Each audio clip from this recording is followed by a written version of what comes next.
State Affairs with Edmund Obilo is live. Stay tuned.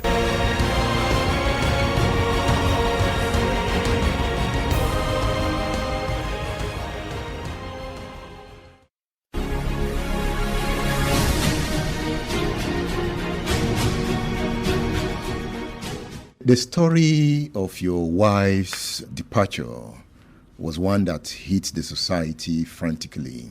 How have you been coping? Well, it didn't just hit the society, it also hit me and two boys, and of course our family. It came as a shock to us. She went to England to spend the weekend.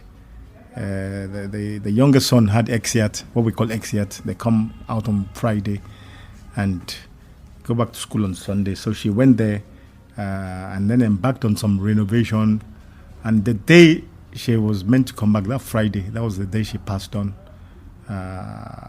It's very sad, very difficult for us to process. But having said that, it is what it is. We have to thank the Almighty Allah. She lived a very short, very impactful life. And I must thank everybody who showed concern. You could see the pain in people.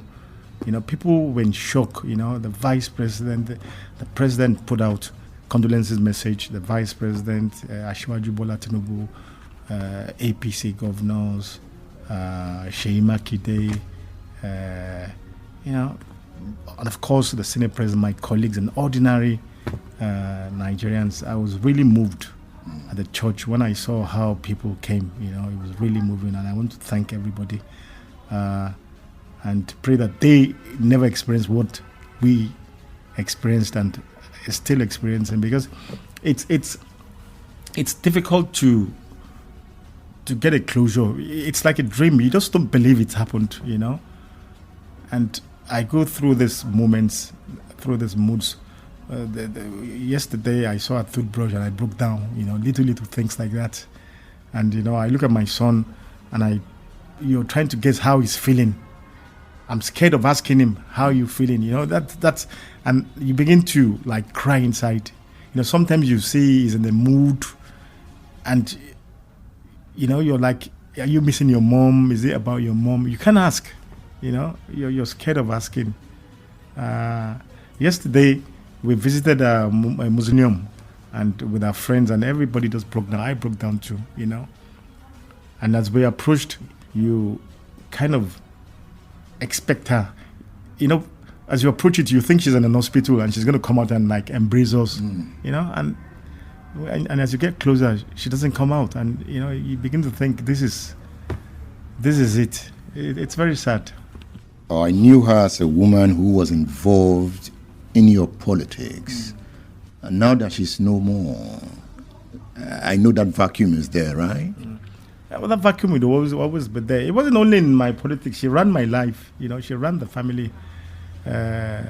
She was a hands-on person, you know. You know her very well. Very intelligent woman. Reads a lot, you know, ahead of everyone. Because she reads, she wakes up in the morning. She's read all Nigerian newspapers, all international newspapers. So you could engage her on any issue, and you know she would stand her ground. You know, highly cerebral woman. So I mean, we're going to miss her. It's, to be honest with you, people say, how am I going to cope? I don't know. I just don't know. Well, I just take every day as it comes. You know. So we're trying to live as normal life as possible, but for me, the priority now are the children, to make sure they're okay. It's a horrible experience, honestly. It's a horrible experience. Some few minutes ago, like 30 minutes ago, I spoke to the mother. You know, also so you have to speak to a mother to calm her down. You know, how can you calm 70, 80-year-old woman who just lost her beloved daughter? It's very difficult, you know. So she's greatly, you speak to anybody and they will tell you she's a very special person. She would go behind my back and even engage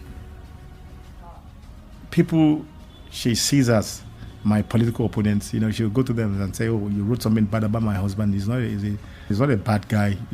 He's invited one or two even to our homes to see that I'm a normal person. So she's going to be missed. Not just by me but by everyone. But we can't question Almighty Allah. It is what it is. As you recover from that sudden demise, we have entered into a Muslim festival, Ramadan. Are you fasting? Do I have a choice? I have to fast. I'm fasting. My son is also fasting. And inshallah, tomorrow we depart for the Lesser Hajj to spend some days in the Holy Land to go and thank him, All you can do is just keep thanking God, Even for our life, we have to thank him. She lived well, very impactful life. And she was a Christian, right? She was a Christian. She was Catholic, yes. And are you a Muslim? Yeah, I'm Muslim, practicing Muslim for that matter. That tells a story. How did both of you live harmoniously despite practicing different religions? No, it's once you show respect for yourselves, then that shouldn't be a problem, During Ramadan, she would even fast with us, And she wanted to convert to my religion. And she jokingly said, "Oh, I'll convert only if you take me to Umrah." And because of COVID, in the last 2 years, we couldn't go. Nobody could travel. I'm sure if there was no COVID, she would have converted. But she died a Catholic, and you have to respect that. And that's what I did. Do you have any message for the Muslim faithfuls at this time? We keep praying for Nigeria. We're going through a difficult time. Very difficult security challenges, economic challenges.